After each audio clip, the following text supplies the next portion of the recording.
Good afternoon, everyone. In keeping with my reporting on Maxime Bernier, I thought I'd show you some pictures of the rally from last night.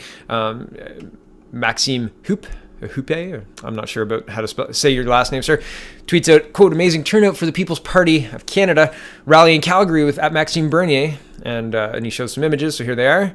Not a bad turnout at all. Lots of people, lots of press, although you won't see it in the press. I was looking for the images and a story about the original one, and I saw the CBC story calling it not good, so I thought that was kind of funny. I'm not going to show that here because propaganda, right? You can go to the CBC for that.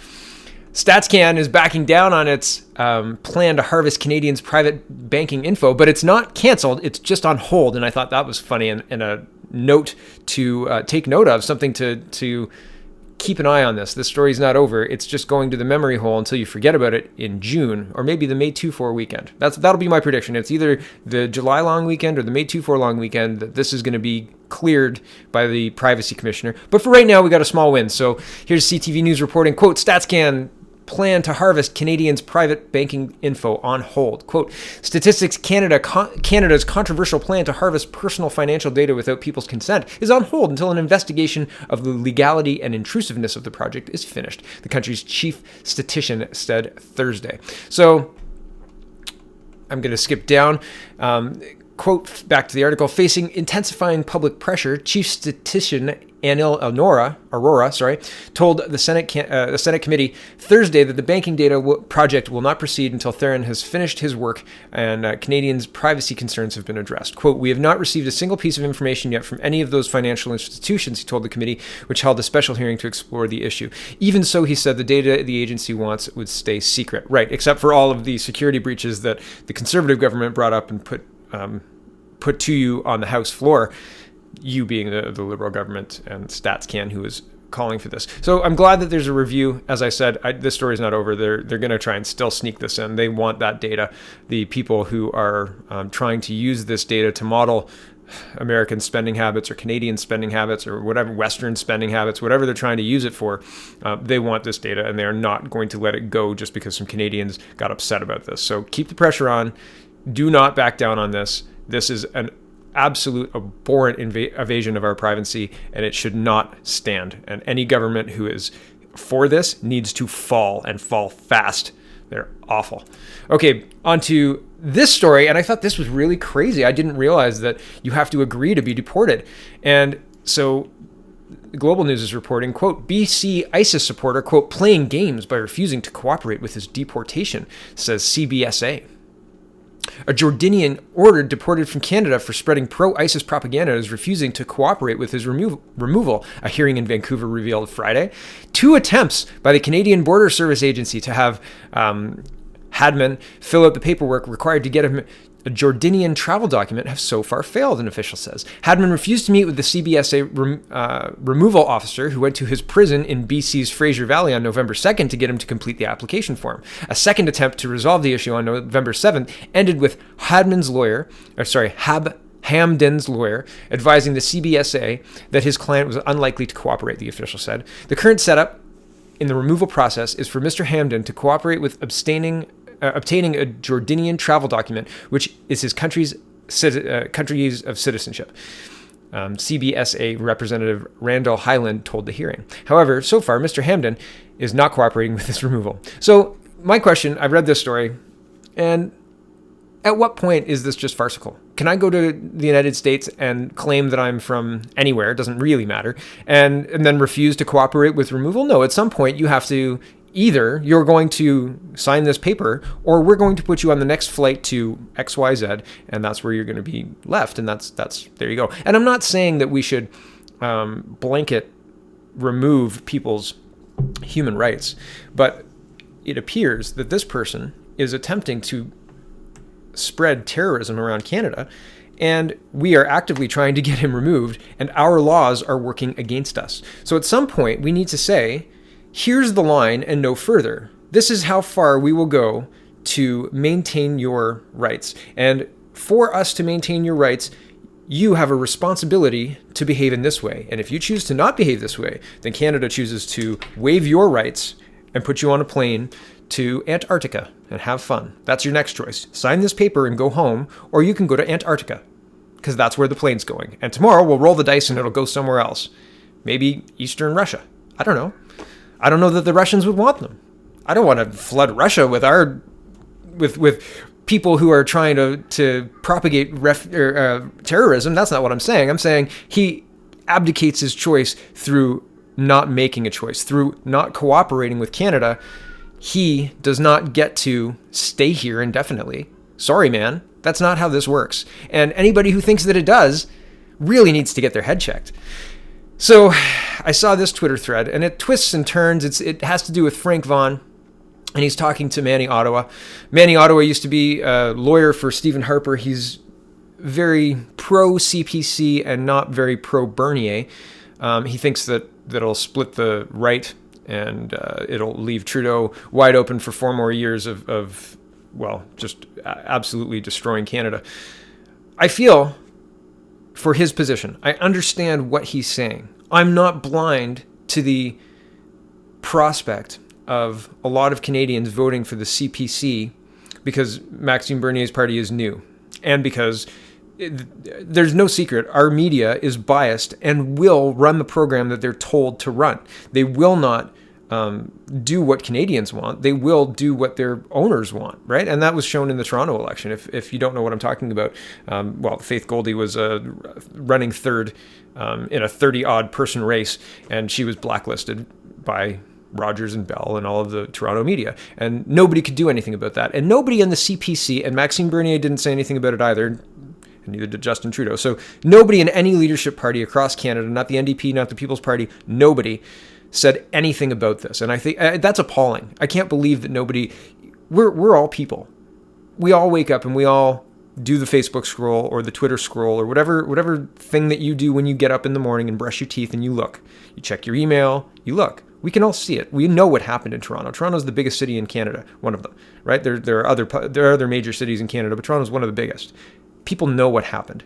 They're not stupid, and they're not too busy not seeing it. They are not saying something because it's a couple of aspects. One, it's too hot to touch. If you're the one CPC member who says, yeah, Faith Goldie should be listened to, then you've put your party at risk because of the media cycle saying that person is on the side of a white supremacist, right? So you see, and it's a rap smear. It doesn't matter if it's true or not. It's just that the media is propagating it. So if CBC promotes, if a sitting MP says, I support X, and that X can be connected to even Donald Trump. I support Donald Trump in what he's doing, blah, blah, blah. That's going to get spun just the same. It doesn't matter. So it almost doesn't matter what you say. It'll get spun, right? And yet, no one said anything. Afraid of the media? Afraid of having a conversation? I don't know. Anyway, this Twitter thread was interesting to me, and I thought Frank Vaughan held his own. I thought Manny comes off as dismissive to a movement that's building momentum. Again, I understand the concern about splitting the right, but Harper lost badly to Justin Trudeau. There's a reason for that. And maybe the reason was Harper. Maybe the reason was the CPC's policies tacked too far to the center. I don't know. Trudeau's policies tacked way too far to the left. So the Liberals are in NDP territory. I think they're past the NDP at this point in time. They're full-on socialists now. Communist, whatever you want to call it. But I found this Twitter exchange very, very interesting. Both, I like discussing new ideas. I like seeing somebody, a disruptor like Maxime Bernier, come in and draw that debate to the right. Because in Canada, it's been nothing but drawn to the left. Every single politician. And I mean, Harper, for what he did, he had the minority government for quite a long time, and then his last majority. And in that majority, he lost sight of, I don't know, communicating with Canadians or informing us of why he's doing it or the real dangers that are out there.